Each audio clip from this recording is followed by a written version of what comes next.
What's up, everybody? Ready to make friends fast in English? You might think asking about someone's job is the way to go, but hold up, I've got something even better for you.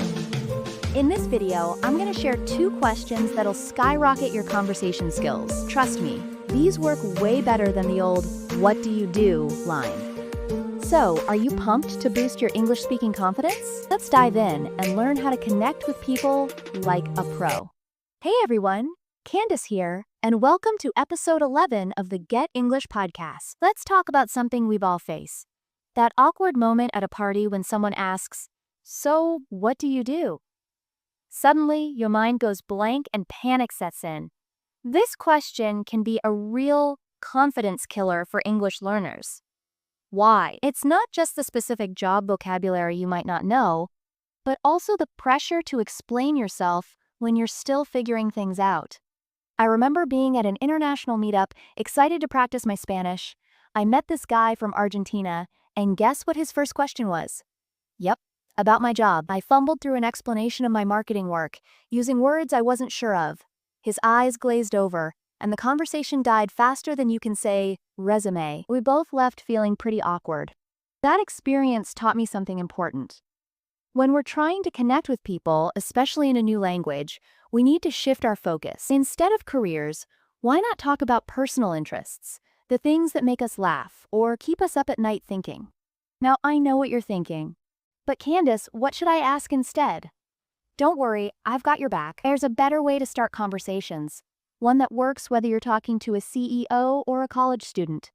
Imagine having a set of questions that spark interesting conversations every single time. Questions that help you learn about the other person and give you plenty of chances to practice your English. Sounds pretty great, right? Well, get ready, because I'm about to share 5 versatile questions that'll transform the way you approach conversations in English. These aren't your average small talk starters. They're designed to break through language barriers and help you connect with anyone, anywhere. So, what are these magic questions? Let's dive in and find out. 2 questions that can turn any awkward silence into a fun chat. These work with anyone: locals, tourists, teenagers, grandparents, you name it. I know it can be tricky to find questions that work across cultures. But don't worry, I've got your back. These 2 questions are like magic keys that open up great conversations anywhere. Let's jump right in with the first 2 questions. Number 1, what are you looking forward to in the next 12 months? This gets people sharing their hopes and dreams. I asked this to a guy at a language meetup once. He told me about his plan to climb Mount Fuji in Japan. Before we knew it, we were talking about travel, fitness, and bucket list adventures. Way more fun than just talking about our jobs. The second question is just as great. What do you enjoy doing in your free time? It's all about passions and interests. I used this at a party, and it led to an awesome chat about urban gardening.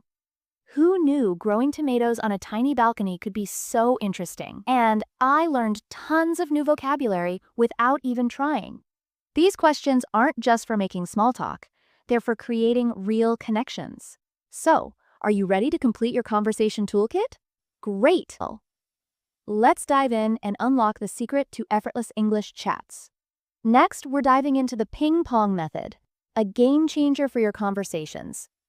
Ever feel like your chats are more stop and go than smooth sailing? Well, get ready to turn those awkward pauses into non-stop chat fests. So what's the Ping Pong Method all about? It's super simple. Just like in table tennis, you want to keep the conversation bouncing back and forth. When someone answers your question, don't just nod and move on. Share something related to their answer before asking another question. It's like a friendly word rally. Now, I know what you're thinking. But Candace, what if I run out of things to say? Don't sweat it. The ping pong method takes the pressure off. You don't need to come up with brilliant topics out of thin air. Just listen to what the other person is saying and build on that. Let me show you how it works. Imagine you ask someone, "What's your favorite way to relax?" They might say, "I love going for walks in the park." Instead of jumping to a new topic, you could say, "Oh, that sounds so peaceful. Do you have a favorite park you like to visit?" See how that keeps the conversation focused and lets you dig deeper? Here's the real secret sauce: active listening. When you really tune in to what someone's saying, you'll find it much easier to keep the conversation flowing.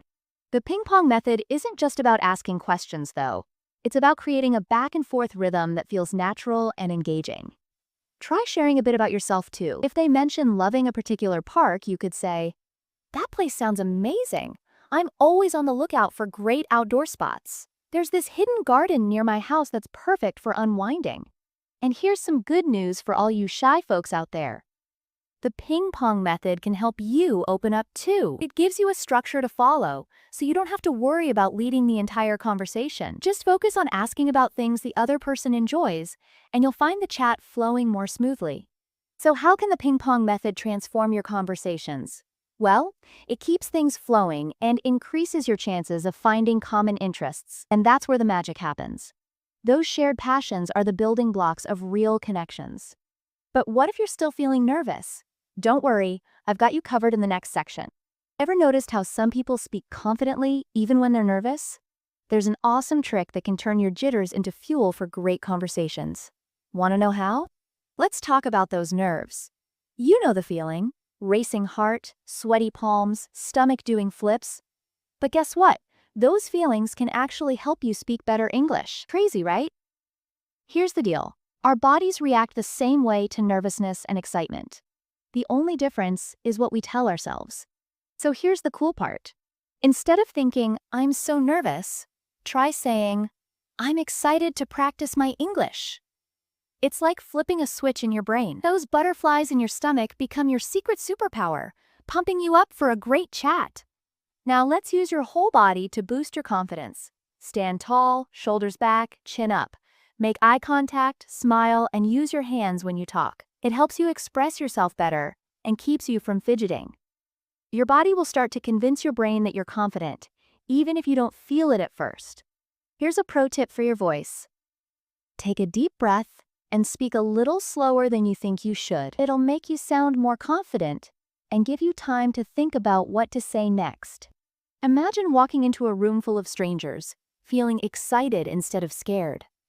Picture yourself chatting away, using your new English skills with a big smile. Sounds pretty great, right? Remember, those nervous butterflies aren't there to hold you back. They're there to give you wings.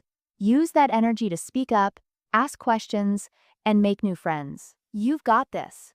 So, are you ready to turn your nerves into your secret weapon? Awesome! Let's put all this into practice and watch your English conversations take off. All right, let's wrap this up. Every person you meet is a chance to practice your English and maybe even make a new friend. Why not start small? Try out one of those awesome questions we talked about in your next conversation. It might feel a bit scary at first, but you've got this. Here's a little challenge for you. Use one of these questions this week and come back to tell us how it went. Did you learn something cool about someone? Did you surprise yourself with how well you spoke? Share your experiences in the comments. And of course, be sure to join the Telegram group. Can't wait to hear your stories.